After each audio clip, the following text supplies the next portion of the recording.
Bab 116, Pura-pura pingsan. Kejia tidak menyangka kalau Suni sangat tidak tahu malu. Bahkan dia masih berani berpura-pura pingsan. Tuan Carson, aku rasa Nona Okano akan segera bangun, kata Kejia dengan suara dingin dan memeluk lengannya. Suni yang berada di pelukan Alex tidak bisa menahan diri dan untuk sesaat tangannya yang mengantung menjadi kenjang. Apa maksudnya? Apakah Kejia menyadari kalau dia berpura-pura pingsan?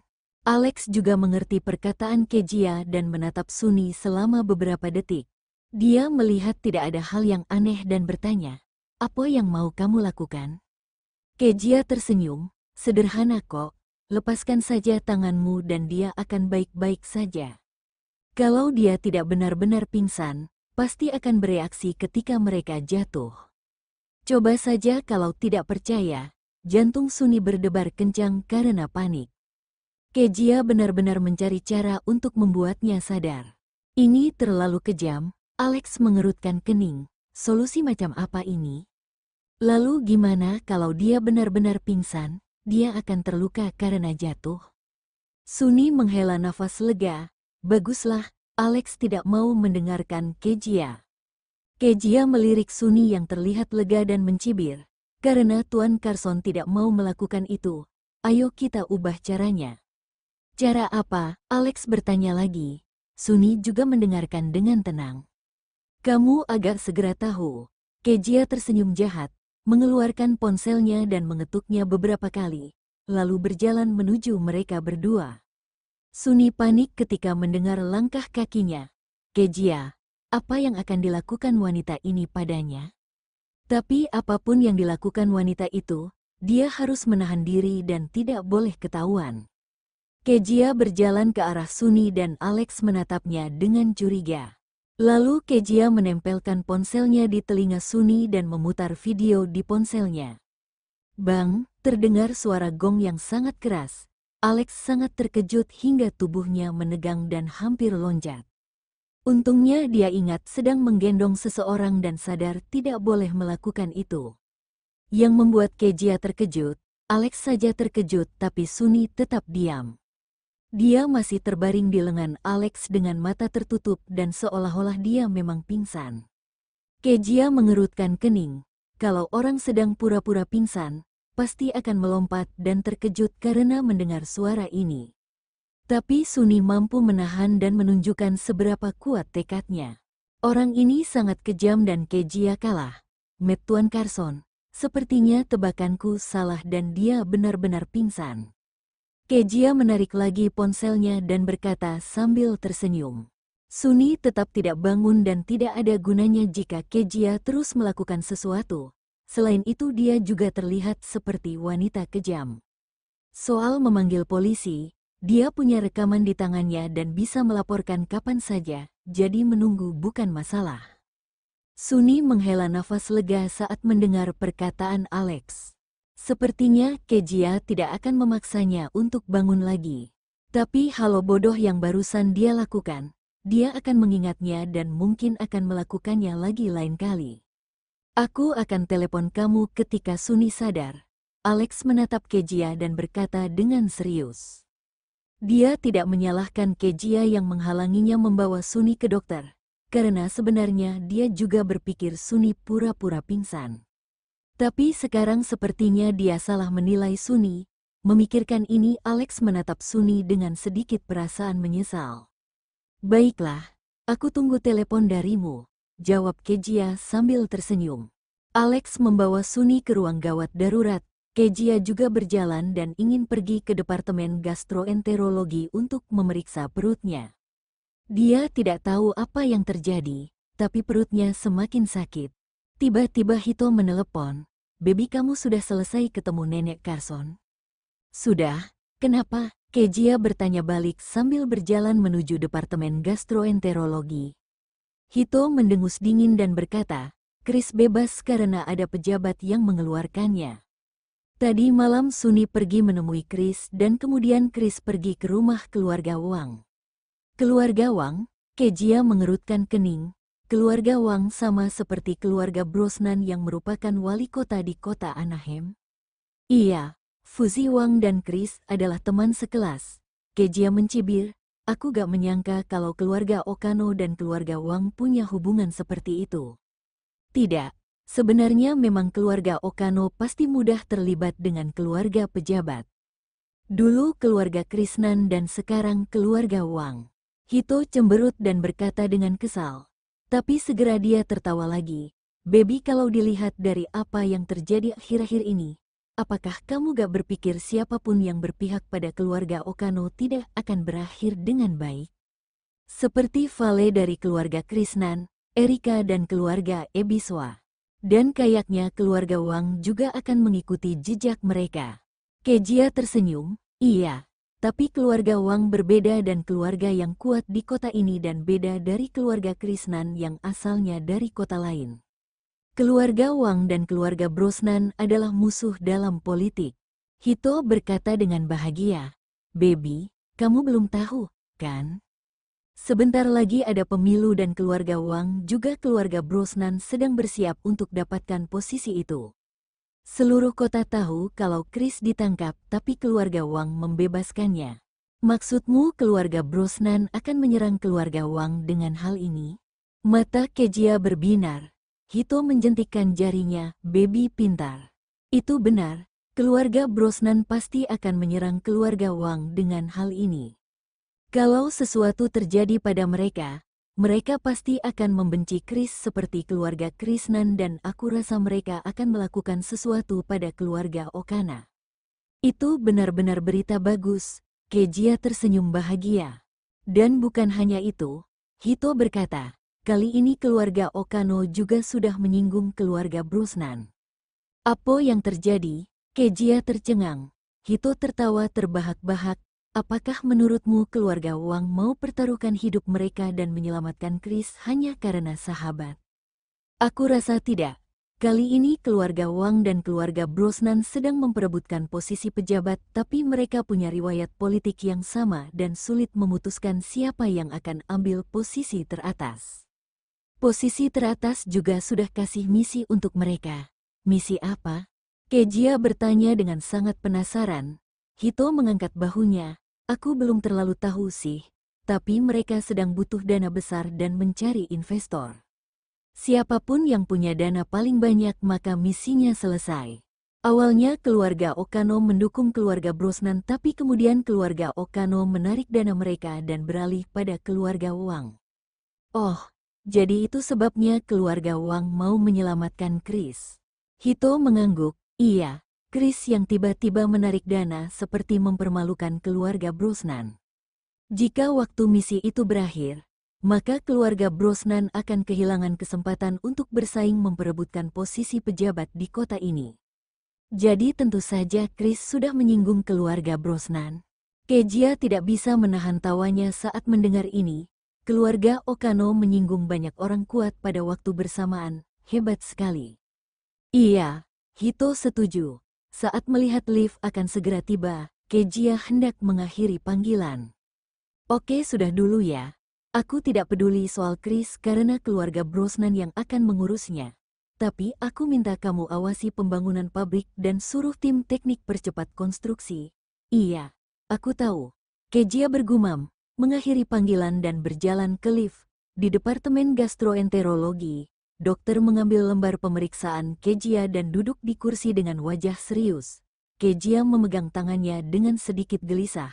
Dokter, apakah aku menderita penyakit serius? Bab 117. Kamu hamil? Tidak. Dokter menggelengkan kepala. Kejia menghela nafas lega.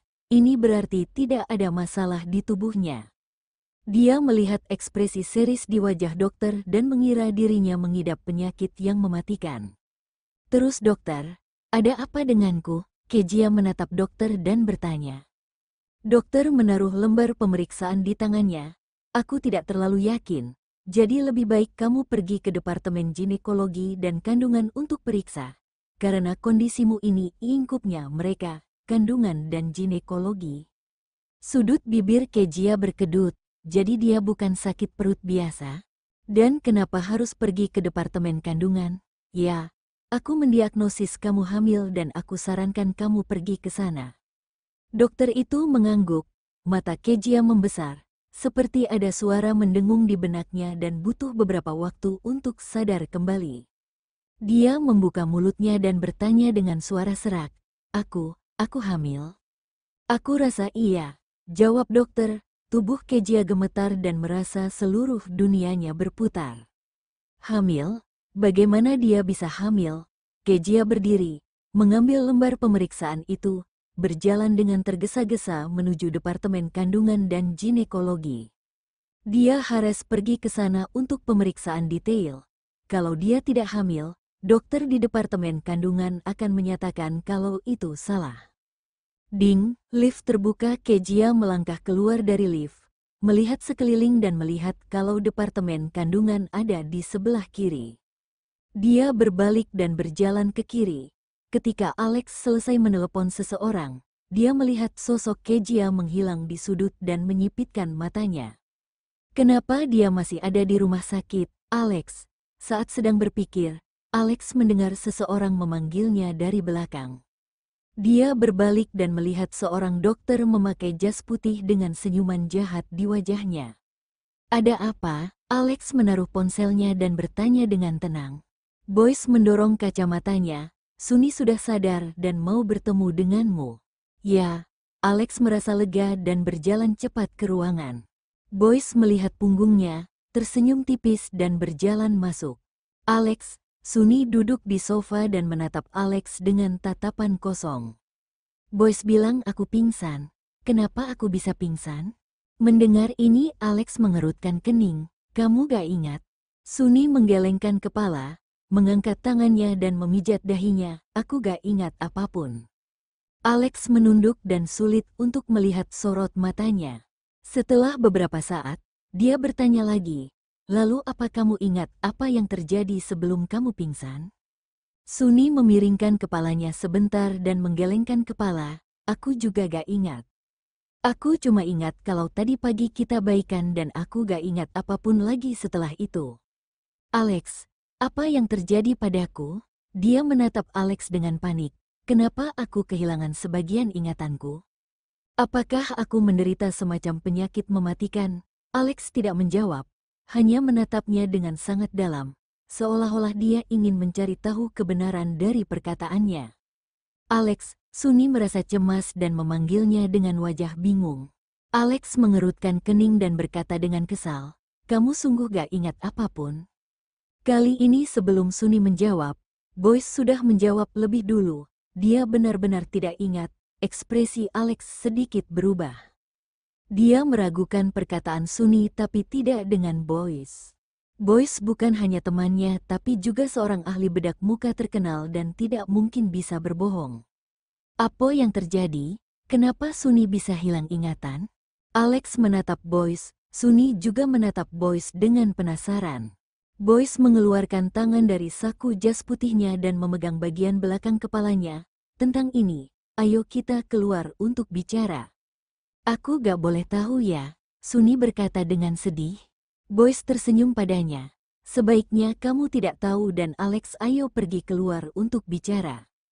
Alex tertegun sesaat, mengangguk setuju dan keluar lebih dulu. Boyce berjalan di belakangnya.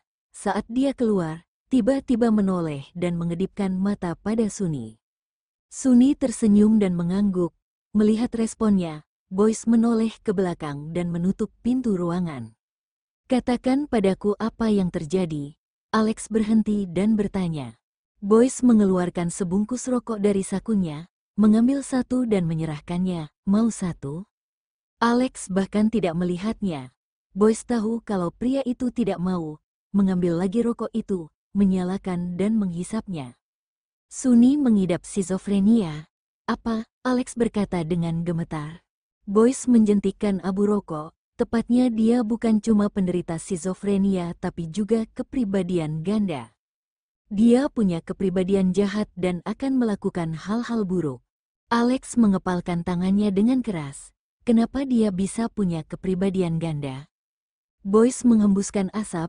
Kepribadian ganda bisa tercipta ketika seseorang sudah diprovokasi secara hebat. Sebelumnya Suni tidak punya ini dan terjadi setelah sadar.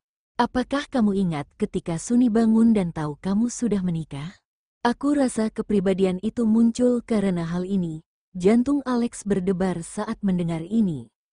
Kepribadian ganda Suni muncul karena pernikahannya dengan Kejia. Barusan aku cari sedikit riset, Boyce mematikan rokoknya.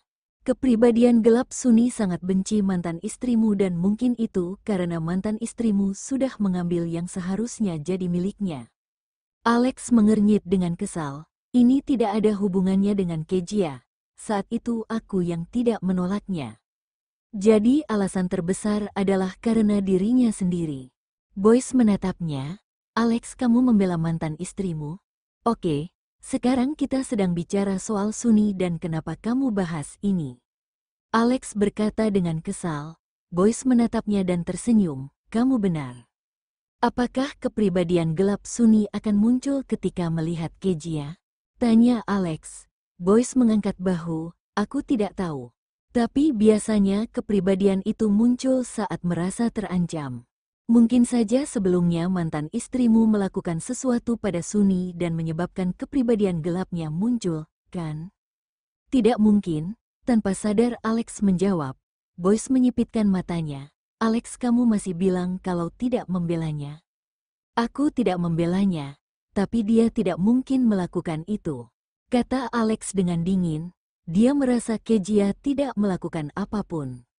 Oke, kalau tidak mungkin, Boyce mengepalkan tangannya dan berkata dengan serius, kepribadian ini muncul dan itu sebabnya Suni kehilangan ingatannya. Aku khawatir ini akan terus berlanjut dan kepribadian ini sering muncul. Apakah bisa disembuhkan? Alex bertanya. Boyce mengangguk. Dalam sejarah kedokteran ada banyak pasien skizofrenia yang sembuh. Kepribadian Suni baru muncul sekitar 1 bulan dan sangat mungkin sembuh. Gimana caranya? Alex bertanya dengan suara yang dalam. Boyce menurunkan kacamatanya. Mudah kok, habiskan lebih banyak waktu dengannya dan coba buat dia bahagia. Jangan sampai dia lihat mantan istrimu, apalagi lihat kalian bersama. Selama kamu tidak buat dia marah, kepribadiannya tidak akan muncul dan akhirnya kepribadian itu akan hilang. Meskipun Alex berpikir itu tidak masuk akal, tapi dia masih mengangguk. Baiklah. Oke, kalau gitu aku mau pergi dulu. Aku baru saja kembali ke kota ini dan ada banyak urusan. Boyce menepuk bahunya dan berjalan pergi. Alex berdiri di sana, menatap pintu di depannya dan tanpa ekspresi. Dia tidak pernah menyangka kalau Suni punya kepribadian ganda. Sepertinya semua yang dilakukan olehnya pada Kejia dalam sebulan terakhir ini karena dipengaruhi kepribadian satunya. Itu sebabnya setelah Suni sadar, semua perkataan dan tindakannya sangat berbeda dari apa yang tertulis di surat.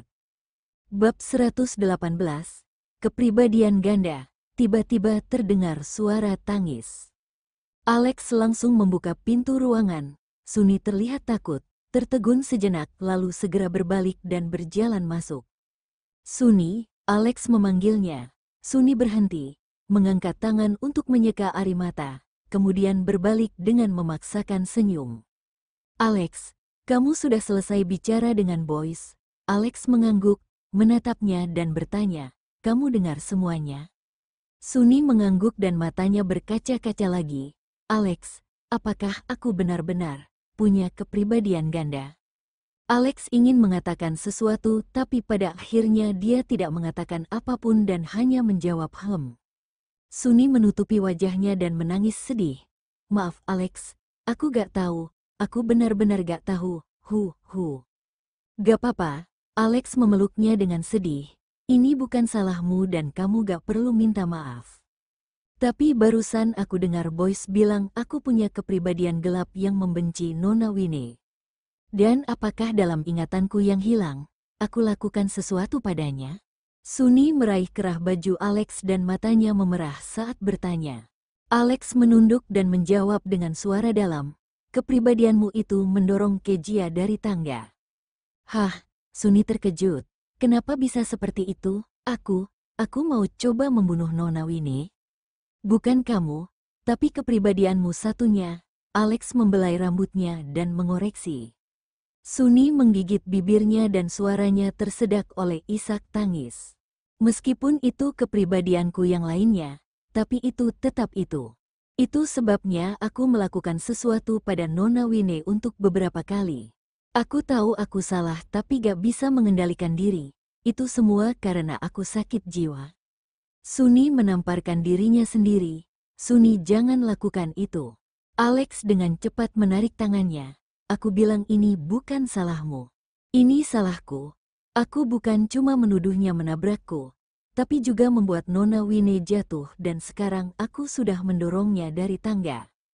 Aku, Suni menangis terseduh-seduh. Alex mencium keningnya. 2 kali itu karena terpengaruh kepribadian ganda yang akan muncul. Tapi yang dorong Kejia dari tangga itu sepenuhnya kepribadianmu satunya dan bukan kamu. Itu sebabnya kamu gak ingat apapun dan jangan salahkan dirimu sendiri. Tapi Nona Wine tidak tahu. Suni mendengus, mendorong pria itu menjauh dan bertanya. Oh, ya Alex, gimana kabar Nona Wine? Apakah dia baik-baik saja? Iya, jawab Alex. Suni menepuk dadanya dan menghela nafas lega. Baguslah, tapi Nona Wine pasti gak akan biarkan aku pergi. Alex mengerucutkan bibirnya, dia akan telepon polisi. Telepon polisi? Suni berseru kaget lalu tersenyum pahit. Iya, aku sudah dorong Nona Wine dari tangga dan dia pasti lapor polisi. Sepertinya aku harus masuk penjara karena tindakanku. Aku dengar penjara itu menakutkan dan narapidana wanita senang menyiksa orang, tapi aku gak tahu itu benar atau tidak. Dia berkata sambil menatap sedih. Alex tidak memperhatikannya dan memikirkan perkataan Boyce. Kalau dia tidak mau kepribadian ganda Suni muncul dan bergabung dengan kepribadian utama, dia tidak bisa membiarkan Suni masuk penjara. Jika dia masuk penjara, maka pasti akan terprovokasi dan akan sulit menghilangkan kepribadian ganda itu, bahkan mungkin akan lebih serius. Alex menyipitkan mata. Jangan khawatir, aku tidak akan biarkan kamu masuk penjara. Benarkah? Suni menatapnya dengan mata berbinar tapi segera redup lagi. Tapi Nona Wine tidak akan setuju. Aku akan bicara dengannya. Alex menunduk dan berkata dengan pelan. Lalu ponselnya berdering dan asisten Tama meneleponnya. Ada apa? Alex bertanya. Asisten Tama menjawab. Tuan Carson, ada 2 peneliti datang dari luar negeri. Ingin mengesahkan teknologi pengembangan energi baru kita. Oke. Sambut mereka dengan baik dan aku akan segera kembali, kata Alex. Setelah selesai menelepon, dia menaruh ponselnya. Suni, aku harus kembali ke kantor. Kamu istirahat dan jangan terlalu banyak berpikir. Aku akan urus hal lainnya. Suni mengangguk. Oke. Alex menaruh ponsel di saku jasnya dan berbalik pergi. Tidak lama setelah dia pergi, Boyce kembali. Apakah ini ide yang bagus? Pura-pura punya kepribadian ganda. Kalau kamu ketahuan, reputasimu akan jadi buruk. Terus kenapa? Suni mengangkat bahunya dan tidak peduli. Di awal aku sadar. Aku menuduh Kejia menabrakku dan reputasiku sudah jadi agak buruk, tapi aku tidak takut. Selain itu, kenapa kamu yakin aku akan ketahuan? Boyce mendorong kacamatanya. Aku cuma mau berhati-hati. Jangan khawatir. Aku tahu apa yang aku lakukan, dan cuma ini yang bisa aku lakukan. Kalau tidak Alex tidak akan mau bantu aku dan aku akan masuk penjara. Aku sudah menyerang Kejia beberapa kali dan Alex pasti menyimpan dendam untukku. Suni mengambil gelas air dan meminumnya dengan elegan. Aku tahu kalau sebenarnya dia tidak mau menyelamatkanku. Jadi aku harus pura-pura kepribadian ganda, supaya dia mengaitkan semua hal yang aku lakukan pada Kejia itu karena kepribadian ganda. Jadi dia tidak akan marah dengan kepribadian utamaku, mungkin hanya kesal. Selain itu, jika nanti Suni melakukan sesuatu yang buruk pada Kejia, Alex tidak akan menyalahkannya. Ini membuatnya berpikir kondisinya semakin buruk. Boyce menatap Suni yang percaya diri, tidak berdaya dan mengangkat bahunya. Baiklah. Ini keputusanmu dan aku hargai keputusanmu. Aku tahu kalau kamu emang baik padaku. Suni tersenyum manis padanya. Boyce tertegun sejenak dan berkata dengan lembut, "Kamu adalah penyelamat dan malaikatku. Mana mungkin aku tidak baik padamu?" Senyum di wajah Suni menghilang, menunduk untuk menyembunyikan perasaan bersalahnya dan dengan tenang mengubah topik. "Oh, ya, aku masih mau minta bantuanmu." "Bantuan apa?" Boyce bertanya tanpa menyadari keanehannya. Suni berkata, "Kejia punya rekaman ketika aku dorong dia di tangga. Meskipun Alex janji tidak akan biarkan aku masuk penjara, tapi rekaman milik Kejia itu seperti bor waktu. Aku mau kamu hancurkan rekaman itu mudah." Boyce memasukkan tangannya ke dalam saku jas putihnya dan menjawab dengan santai. Suni menambahkan, "Sepertinya Kejia sedang hamil. Siapa ayahnya?" Boyce mengerutkan kening. Ekspresi Suni berubah sesaat dan menggertakkan gigi. "Alex." Tapi sepertinya Kejia tidak tahu. Kalau Alex tahu soal ini, dia pasti akan langsung menyadari jika itu anaknya. Malam itu dia memberikan bius pada Kejia dan berniat untuk membuat Kejia bercinta dengan pria lain, lalu membuat foto dan video dan bisa menghancurkan Kejia. Tapi Suni tidak menyangka kalau pria yang masuk ke kamar bersama Kejia adalah Alex dan bahkan bermalam di sana, rencananya gagal total. Tidak ada yang bisa dia lakukan. Setelah Alex pergi, Suni cuma bisa mengubah rencananya dan menyuruh pria suruhannya menyelinap ke kamar dan tidur di sebelah Kejia untuk menyembunyikan fakta kalau Alex yang tidur bersamanya dan sekarang wanita itu hamil. Bab 119. Dia benar-benar hamil. Suni mengepalkan tangannya dengan erat saat memikirkan ini dan berkata dengan suara dingin, "Jadi kita tidak boleh biarkan Alex tahu kalau Kejia sudah hamil anaknya, setidaknya sampai sebelum bayi itu gugur." Tidak, dengan karakter Alex yang bertanggung jawab, dia pasti akan menikahi Kejia lagi dan membesarkan anak itu. Boyce mengangguk, "Terus apa yang mau kamu lakukan? Keluargamu adalah keluarga dokter dan seharusnya kamu punya kemampuan untuk pengaruhi semua rumah sakit di kota Anaheim. Aku ingin kamu awasi Kejia dan tidak peduli ke dokter kandungan mana yang dia kunjungi. Aku mau kamu buat dokter itu bilang kalau bayi di dalam kandungannya bermasalah dan tidak bisa terus berada di perutnya. Lebih baik kalau membuatnya mati di meja operasi." Suni menatapnya dengan senyum yang mengerikan. Boyce tahu dirinya bukan orang yang baik, tapi saat ini dia sangat terkejut dengan kekejaman Suni. Membuatnya penasaran, apakah wanita kejam ini benar seorang gadis kecil yang sangat berusaha menyelamatkan dari penculik ketika dia masih kecil? Tapi dia melihat mata Suni sama dengan mata gadis kecil itu dan keraguan Boyce menghilang. "Oke, kalau itu yang kamu mau, aku pasti akan bantu kamu lakukan ini." Boyce menjawab sambil membenarkan kacamatanya. Sementara itu di Departemen Ginekologi dan Kandungan, Kejia duduk dengan gelisah menunggu hasil pemeriksaannya. Setelah menunggu selama 10 menit, akhirnya seorang perawat memanggilnya ke ruang dokter. "Dokter, gimana hasilnya? Aku beneran hamil?" Kejia bertanya dengan gugup dan mengepalkan kedua tangannya. Dokter mengangguk dan menyerahkan tes kehamilan. "Selamat Nona Wine, kamu sudah hamil selama 1 bulan 10 hari. Kejia sangat terkejut. Meskipun dia sudah mempersiapkan mental, tapi tetap saja terkejut saat mendengar jawabannya. Dia hamil, dia benar-benar hamil. Tangan Kejia yang memegang tes kehamilan itu gemetar. Dia sangat bingung dan takut, tidak tahu harus berbuat apa. "Nona Wine, halo," dokter memanggilnya. Kejia menatapnya dengan wajah pucat. Saat melihat Kejia tidak senang dengan kehamilannya, dokter mengerti kalau dia tidak mengharapkan kehadiran anak ini dan menghela nafas.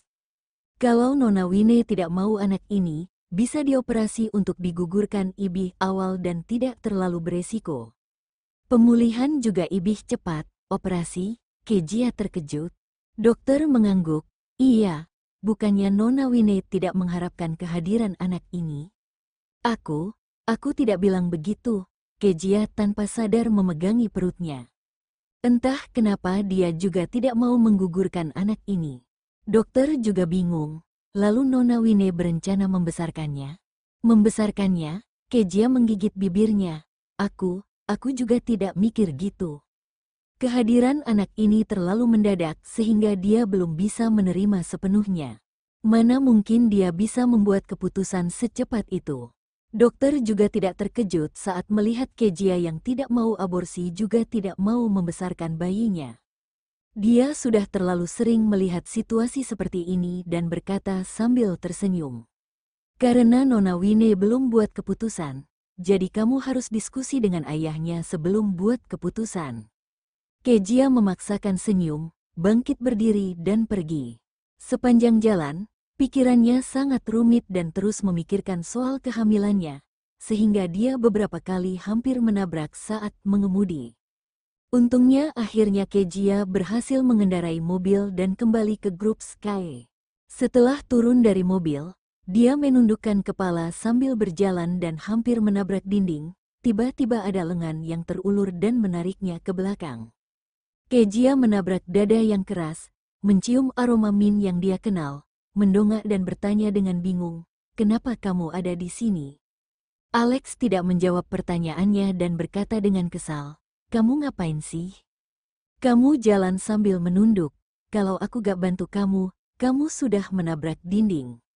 Kejia tahu kalau dirinya salah, hanya menundukkan kepala dan tidak bicara. Melihatnya seperti ini, Alex memijat dahinya. "Kamu memikirkan apa?" "Gak mikirin apapun," Kejia tertegun dan menjawab dengan acuh tak acuh. Alex menyipitkan mata. Masa sih? Padahal terlihat jelas dari wajahnya kalau dia sedang memikirkan sesuatu. Apa yang membuat suasana hati wanita ini sangat buruk? Kejia mengerucutkan bibir merahnya. "Ini urusanku dan gak ada hubungannya denganmu. Tuan Carson, aku duluan." Setelah berbicara dia berbalik untuk pergi.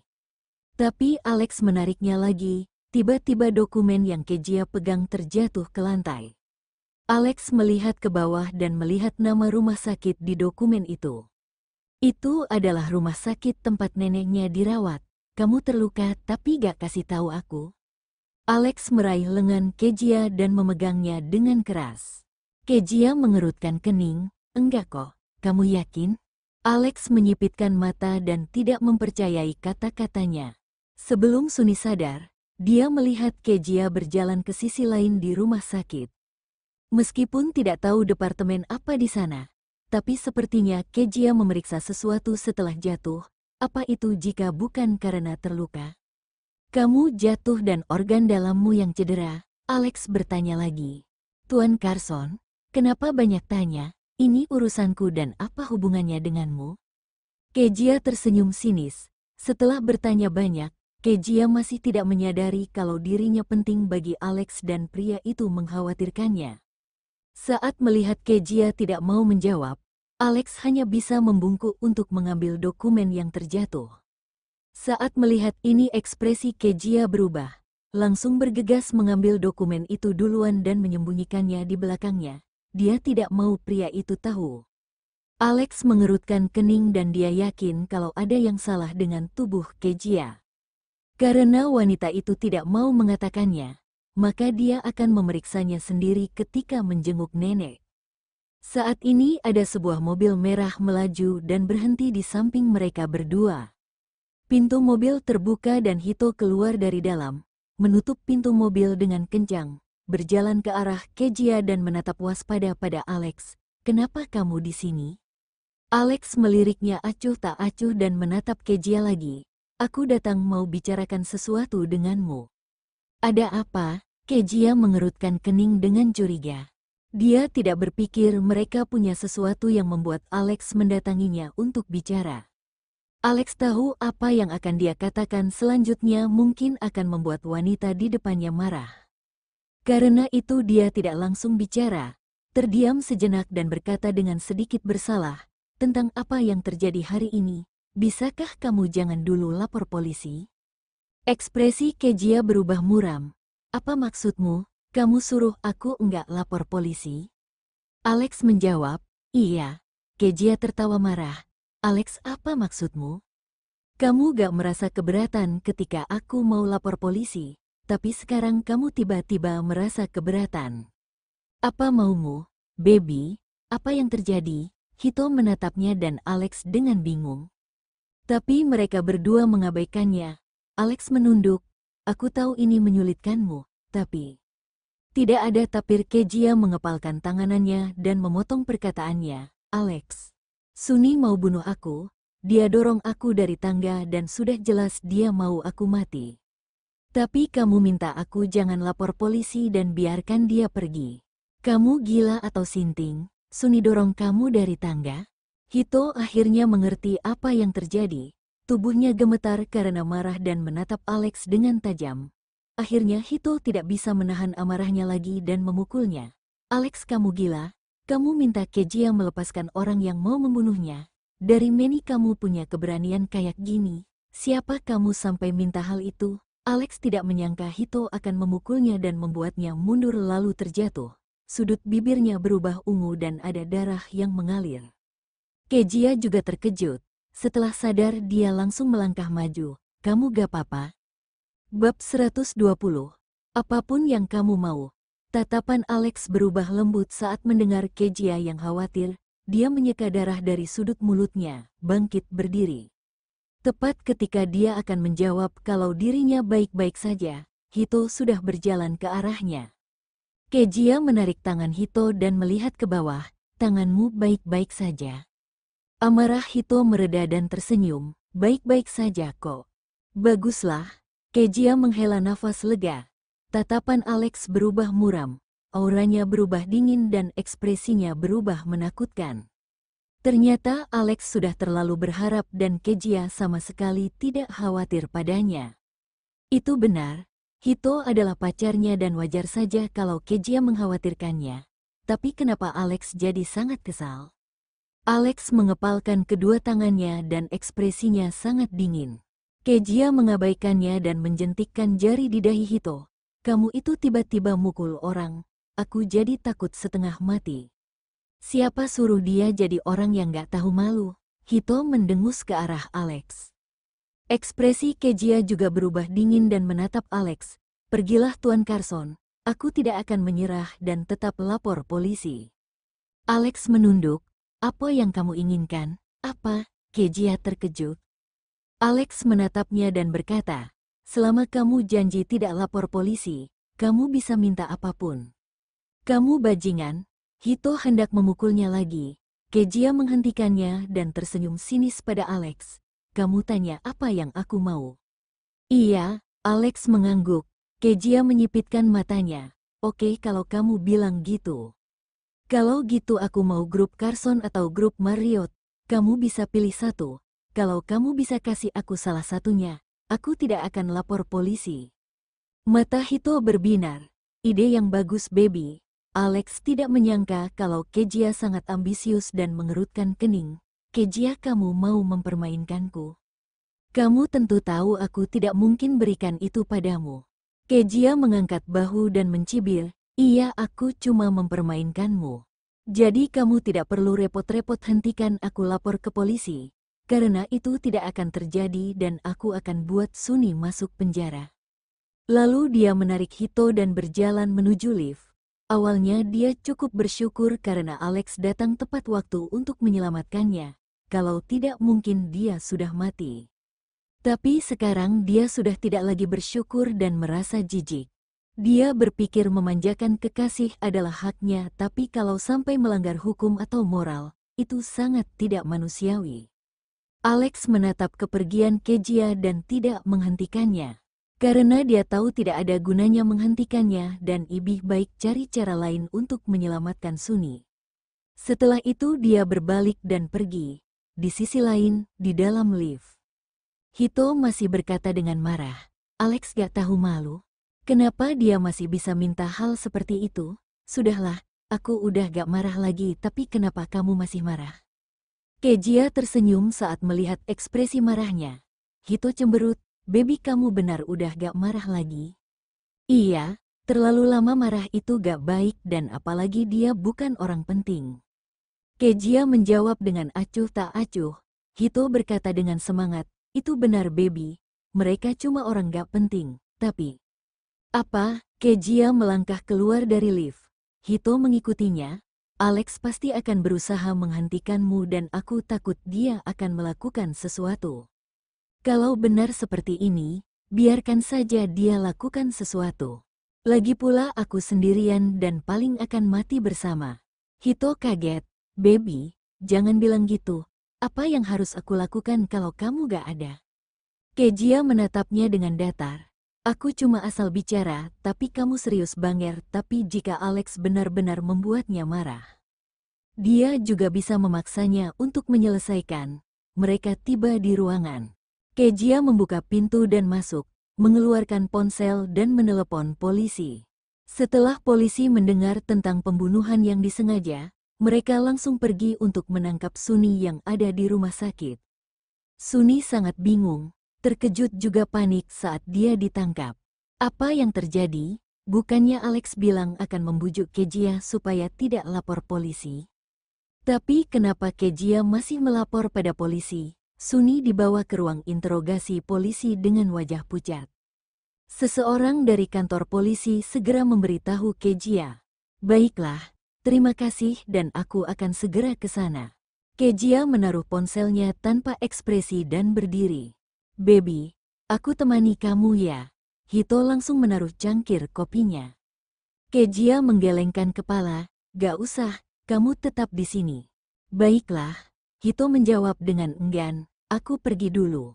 Kejia mengambil tasnya di atas meja dan keluar. Segera dia tiba di kantor polisi, memarkir mobilnya di dekat kantor polisi, membuka pintu dan turun dari mobil.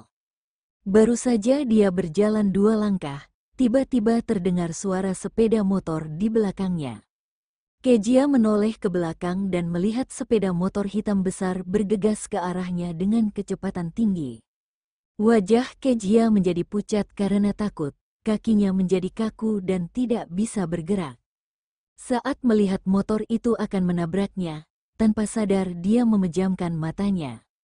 Dia berpikir dirinya akan segera mati, tapi Kejia hanya merasakan sakit di bahunya. Setelah itu tas di bahunya ditarik oleh seseorang yang mengendarai sepeda motor. Kejia juga terjatuh karena tasnya ditarik. Untungnya di sebelahnya ada mobil dan meskipun dia tidak jatuh ke tanah, tapi perutnya mengenai lampu, dia berteriak kesakitan dan berkeringat dingin. Hufet, Kejia mencoba mengatur napas dan mengusap perutnya. Tapi segera, dia melepaskan tangan dari perutnya, membuka pintu mobil dan naik, berusaha menahan sakit di perutnya dan pergi mengejar. Dia harus dapatkan tasnya. Di tas itu hanya berisi kartu identitas dan ponsel. Di ponsel itu ada suara rekamannya dan Alex. Di rekaman itu ada bukti Suni mendorongnya dan Kejia tidak boleh kehilangan ponselnya. Kejia mengerutkan kening, menginjak pedal gas dan mengejar. Asisten Tama melihat mobil yang baru saja pergi dan berkata dengan bingung, Tuan Carson sepertinya tadi mobil Nona Winnie dan dia mengemudi dengan sangat cepat, seperti sedang mengejar seseorang. Mengejar seseorang? Alex bertanya. Siapa yang dia kejar? Aku tidak tahu. Aku tidak lihat. Asisten Tama menggelengkan kepala. Alex terdiam selama beberapa detik lalu memberi perintah, kejar. Ya. Jawabnya dan menyalakan mobil lagi. Kejia terus mengejar motor itu. Tetapi jalanan ramai dan Kejia tidak bisa mengemudi secepat motor. Motor itu bisa menyelip melalui celah mobil, tapi Kejia terjebak dalam kemacetan dan tidak bisa melakukan apapun. Akhirnya dia hanya bisa melihat motor itu pergi dan menghilang tanpa jejak. Mata Kejia memerah karena marah dan memukul setir kemudi. Karena terlalu marah, perutnya semakin sakit. Kejia tidak tahan lagi, memarkir mobilnya di sisi jalan dan kepalanya bersandar di setir kemudi. Tiba-tiba jendelanya diketuk. Kejia mendongak dan menoleh, melihat wajah dingin Alex di luar. Tapi entah kenapa ekspresi dinginnya itu tidak membuatnya terlihat jelek. Kejia menurunkan jendela mobil, menatapnya dengan nafas yang terengah-engah. Ada apa? Alex melihat Kejia yang sangat berkeringat, wajahnya pucat. Dia mengerutkan kening dan bertanya dengan panik, kamu kenapa?